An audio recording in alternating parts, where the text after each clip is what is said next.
अस्सलाम वालेकुम and welcome back to my channel. उम्मीद है कि आप सब खैरियत से होंगे।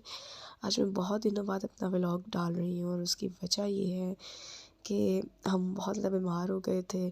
जो आजकल वायरल फेरेंजाइटिस चल रहा है उसमें जो है हम सब जो है वो मुब्तला हो गए थे।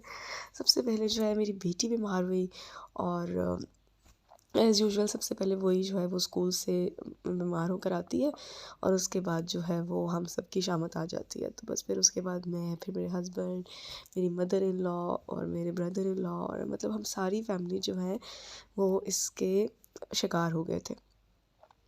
तो बस फिर उस वजह से इतना ज़्यादा जो है मेरी तो बिल्कुल आवाज़ जो है वो ख़त्म हो गई थी और शदीद किस्म की जो है वो मुझे कफ़ थी, जिसकी वजह से मैं बिल्कुल भी कोई बात नहीं कर पा रही थी, ना व्लॉग बना सकती थी, ना वॉइस ओवर कर सकती थी।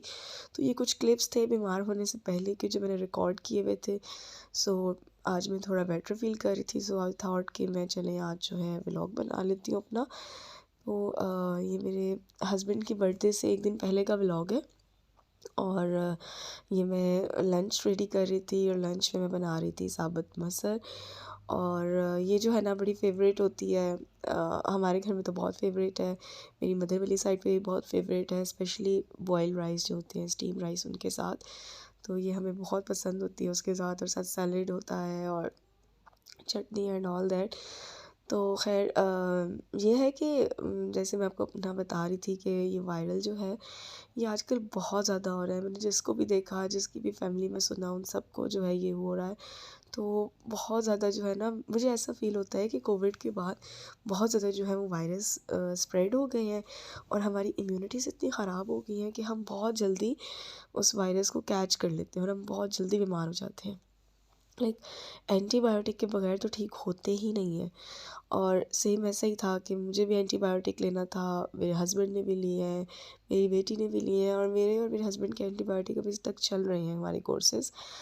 तो ख़ैर come back to the recipe. यहाँ पर जो है मैंने लहसुन, अदरक, प्याज और टमाटर लिए हैं और इन सब चीज़ों को मैंने काट के दाल में डाला है, पानी डाला है और नमक, मिर्च, हल्दी और धनिया पाउडर डाला है।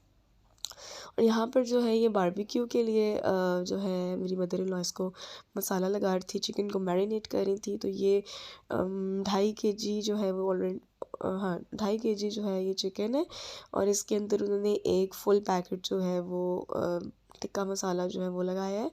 उसके बाद उसके अंदर वो लेमन लगाएंगी, लेमन जूस। अगर आपके पास लेमन अवेलेबल ना हो तो आप सिरका भी लगा सकते हैं, बट लेमन जो है वो ज़्यादा अच्छी ऑप्शन है। तो इसके अंदर लेमन जो है वो लगा लें। और ये हम चिकन बारबेक्यू के लिए कर रहे थे क्योंकि मेरे जो हस्बैंड हैं उनका है बर्थडे। मतलब ये जो मैं व्लॉग बना आपको जो शेयर कर रही हूँ, ये जो व्लॉग है ये उनके बर्थडे से 1 दिन पहले का है। तो हमने उनके बर्थडे पे सोचा था कि हम बस घर पे बारबेक्यू कर लेंगे। सो यहाँ पर जो है अम्मी जो है वो इसको मैरिनेट कर रही है और ठंड उस दिन काफ़ी थी, तो हमारा बस यही था कि हम बस बीमार अभी जो है इसके बाद बस इसके नेक्स्ट डे हम बीमार हो गए थे।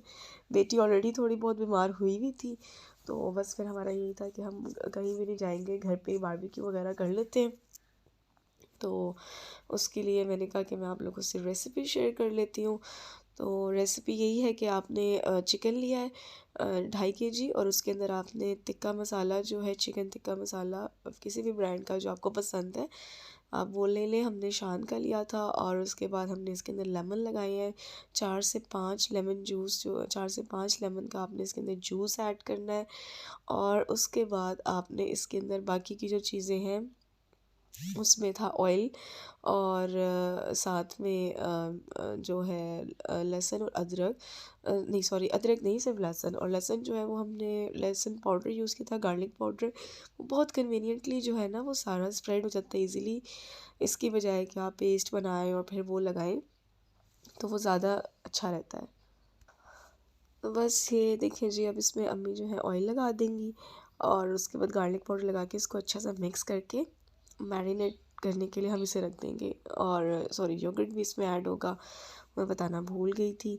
तो वो भी अम्मी ने इसके अंदर 4 से 5 चम्मच के अराउंड जो है ना वो ऐड कर लिया था। तो ख़ैर वैसे बारबेक्यू जो होता है ना मुझे बहुत पसंद है और उसका रीज़न ये होता है कि अब सारी फैमिली इकट्ठे होकर मिल के बारबेक्यू करते हैं, बड़ा मज़ा आता है। और मुझे लगता है कि इस तरह मतलब इस तरह की जो छोटी-छोटी चीज़ें होती हैं उससे आपकी फैमिली बॉन्डिंग बहुत अच्छी होती है। आप एक-दूसरे के साथ टाइम स्पेंड कर लेते हैं बिकॉज़ नॉर्मल रूटीन में तो ऐसा होता नहीं है। आप लोग जो होते हैं वो ऑफ़िस होते हैं या अपने-अपने कामों में बिज़ी होते हैं और आजकल जो मोबाइल फ़ोन होता है हाथों में, उसकी वजह से हर कोई अपने फ़ोन में ही बिज़ी होता है। तो इवन के लोग खाना भी खा रहे होते हैं तो उनके हाथ में फ़ोन होता है और उनकी कंसंट्रेशन जो होती है वो उसी पे होती है, तो वो फैमिली टाइम उस तरह से रहा ही नहीं है। मुझे लगता है कि इस तरह की छोटी-छोटी जो चीज़ें होती हैं ना, उससे आप फैमिली टाइम स्पेंड कर सकते हो जो कि बहुत ज़रूरी है आजकल के दौर में। लाइक मुझे लगता है कि जब हम बीमार होते हैं तभी हमें सिर्फ फैमिली याद आती है और हम बिल्कुल ना हमारे पास उस वक्त फ़ोन यूज़ करने का दिल कर रहा होता है ना कुछ और। तो बस फिर हम अपनी फैमिली हमारी केयर कर रही होती है तो हमारा फैमिली टाइम हो जाता है। अदरवाइज़ आजकल के दौर में तो किसी के पास कोई टाइम नहीं है। खैर ये उस दिन जिस दिन हमने ये मैरिनेशन वगैरह की थी उसी दिन शाम का था। फ़ातिमा को हलवा पूरी चाहिए थी और ये मेरी ट्रिक हलवा पूरी होती है कि मैं हलवा बना के साथ उससे फ्रोज़न पराठा बना देती हूँ। उसके बाद हम बाहर आए थे, हमें मार्केट आना था। तो हम यहाँ पर F10 में ECS आए थे और मैं यहाँ पे कुछ शूज़ वगैरह देख रही थी और मुझे यहाँ पर एक शूज़ पसंद आए थे। हील्स थी वो ब्लॉक हील्स, बहुत अच्छी और बड़ी डिसेंट सी थी, बट उसमें मेरा साइज़ अवेलेबल नहीं था। Then I was looking for the clothes और ये मुझे 2 कुर्ते बहुत पसंद आए थे, बट इनका जो मुझे ड्रॉबैक सबसे बड़ा लगा कि इनके साथ ना तो ट्राउज़र थे मैचिंग में और ना ही दुपट्टे। चले दुपट्टे ना भी हो एटलीस्ट ट्राउज़र्स होने चाहिए। सेपरेट में भी अगर मिल रहे हो ना आप उसे मिक्स एंड मैच कर लें, लेकिन वो नहीं थे। फिर लोकल मार्केट में वो आपको शेड भी नहीं मिलता, इसलिए फिर मैंने उनको स्किप कर दिया।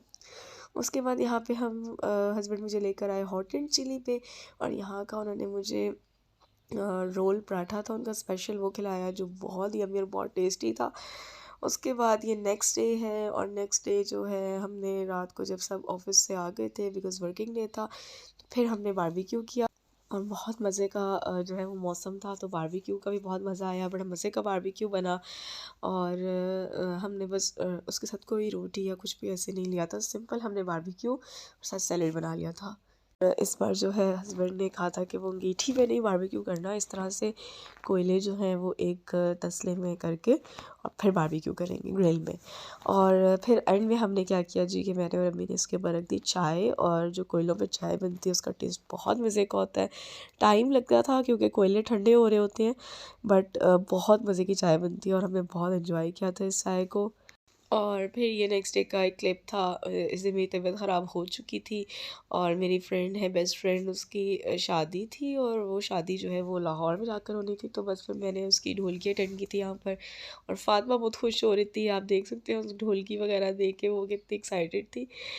तो फिर उसके बाद जी नेक्स्ट डे जो है मैं अपनी मदर की तरफ चली गई थी, मुझे कुछ काम भी था, कुछ मेरी तबीयत भी ख़राब थी। तो यहाँ पर हम जब पहुँचे हस्बैंड मुझे लेकर गए थे, तो हम जब यहाँ पर पहुँचे तो जी मेरे भाई ने बड़ा मज़े का जो है वो लंच रेडी किया हुआ था और मेरा भाई भी बड़े मज़े की कुकिंग करता है और उसने ये देखिए जी चिकन कढ़ाई कोई बटर वाली या मक्खन वाली जो भी थी वो उसने बनाई हुई थी।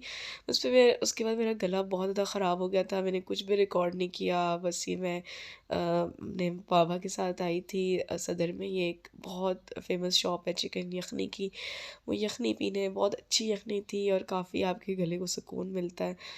और बस यही मेरा व्लॉग था, अब मैं इसको एंड करती हूँ, आपके साथ मैं नेक्स्ट व्लॉग में मिलूँगी। मुझे मेरी फैमिली को दुआ में याद रखें और अपना बहुत सारा ख़्याल रखें और बस तब तक के लिए जी अल्लाह हाफ़िज़।